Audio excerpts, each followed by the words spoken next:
This is concerning results of what researchers have done concerning ancient Greek theaters. Ancient Greek theaters were tuned and perhaps even broadcast signals. The measurements had shown completely different from what the three researchers wanted.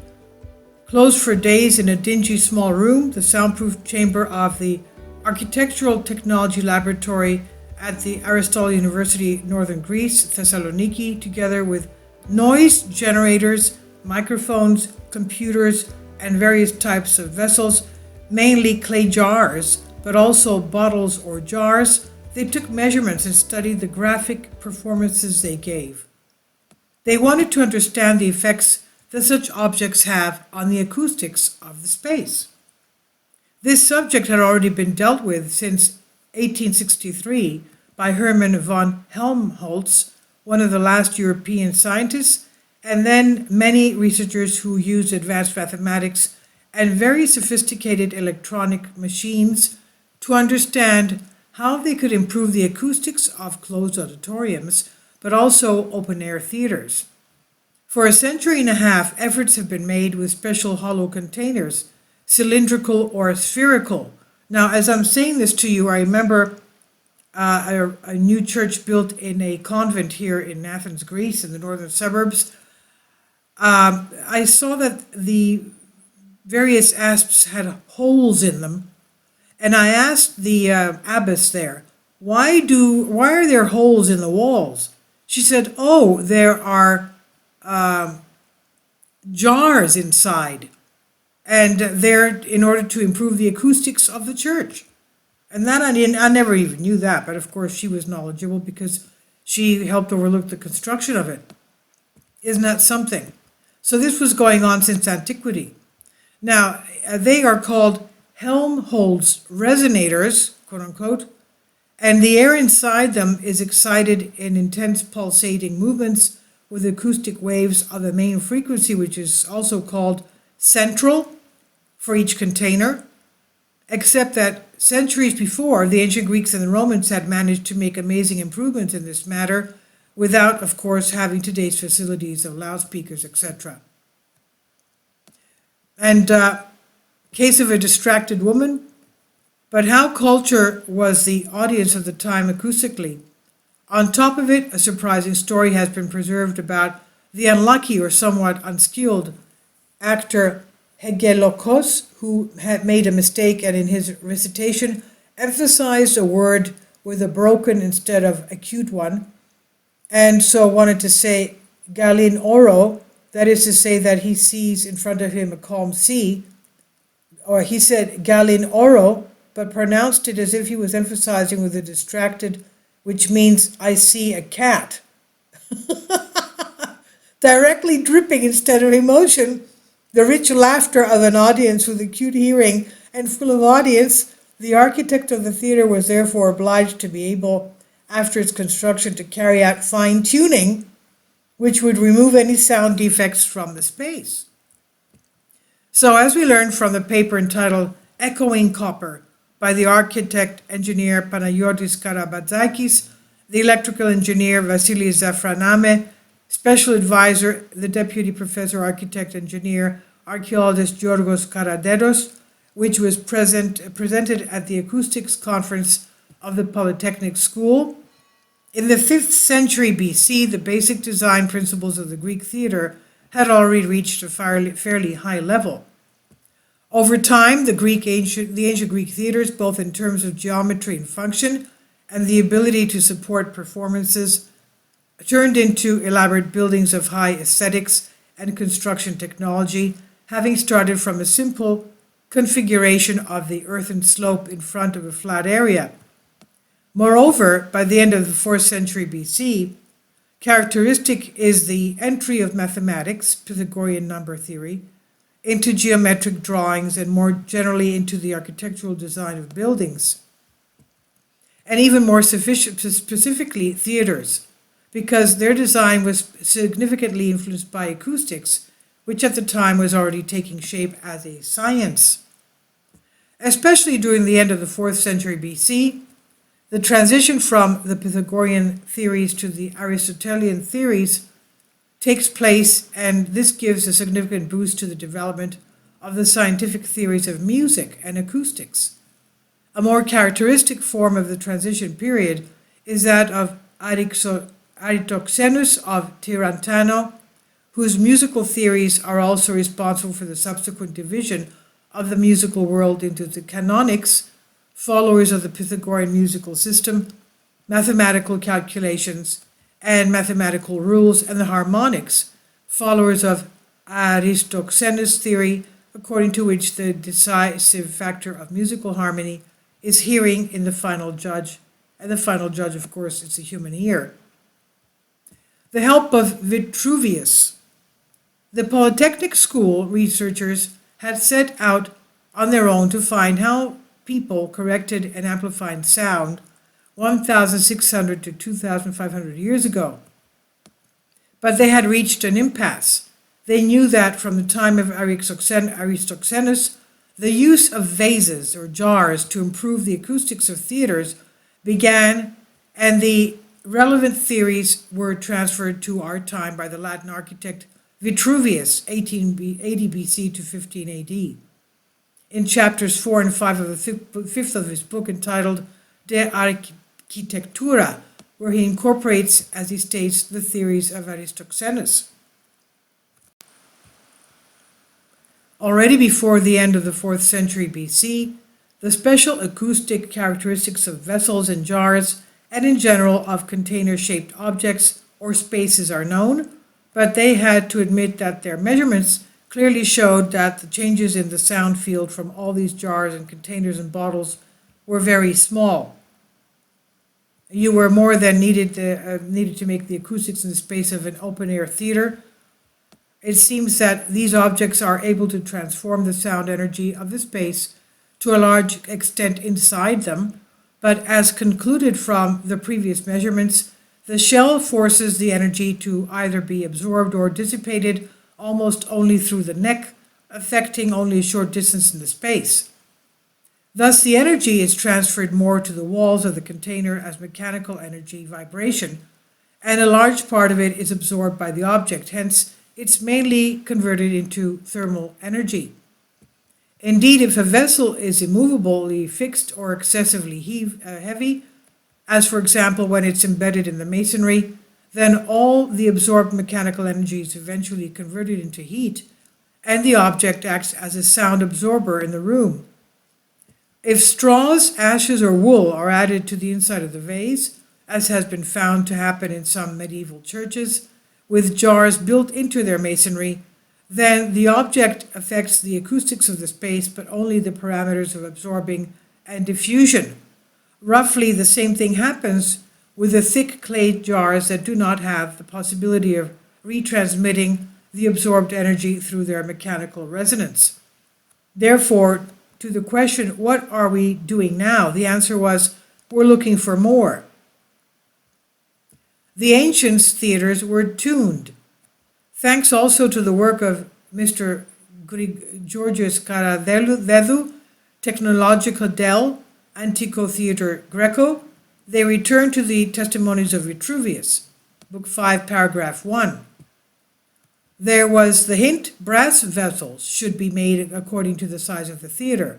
They should be such that when you touch them, they produce sounds with a distance of a fourth, a fifth to the next octave, that is, up to twice the original frequency.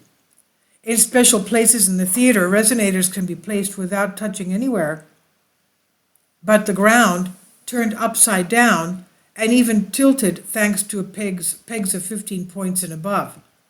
From these enlightening descriptions of Vitruvius, they could now imagine the famous vessels as spherical, perhaps in shape, metallic, their shell vibrating to the described notes of an enharmonic genus, and in such mathematical proportion to each other as to transmit their energy from one to the other, forming an active sound ensemble, so that their contribution to the final acoustics of the space is not necessarily sound absorbing.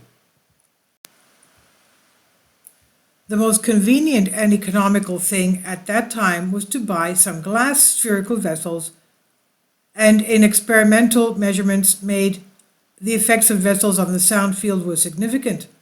The values recorded in the measurements showed an amplification up to 25 decibels in points of the sound field more than 3 meters away from each other. This one indeed. Because in this way, with a set of metal resonators, a significant enhancement could be achieved in the notes that belong to the enharmonic genus, since of course the whole arrangement, hence the arrangement of the vessels, was properly tuned. Vitruvius mentions in his first book on the education of the architect that he should have at least enough knowledge of music to be able to tune a vase arrangement in a theater. From this testimony, we conclude that the final tuning was done on the spot whenever the circumstances required it. What key are we playing tonight? They would ask.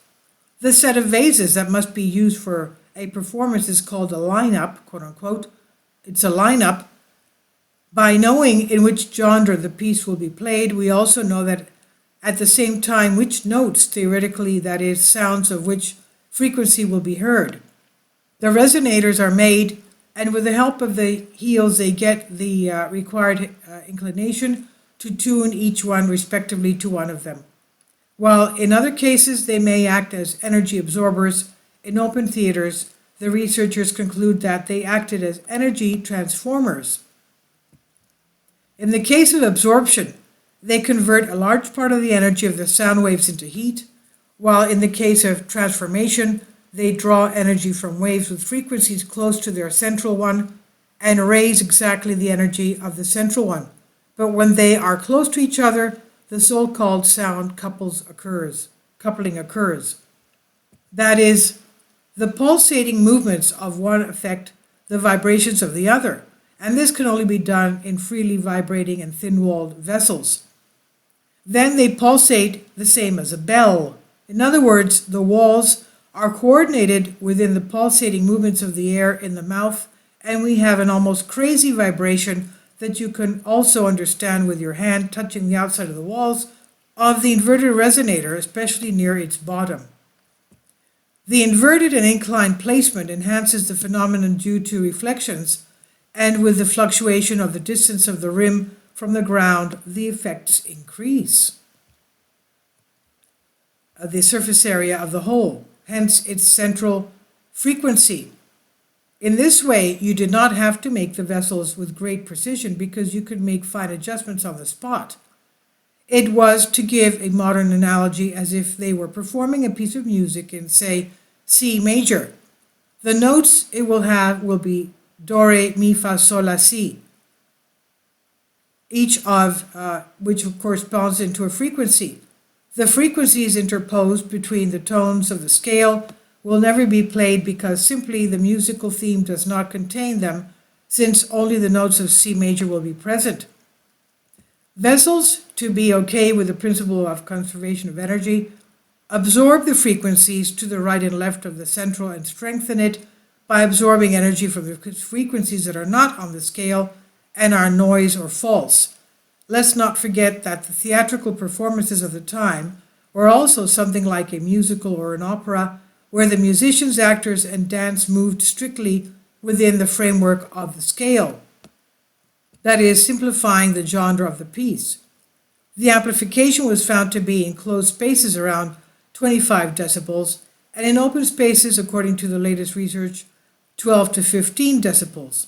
Not bad at all. The big trick?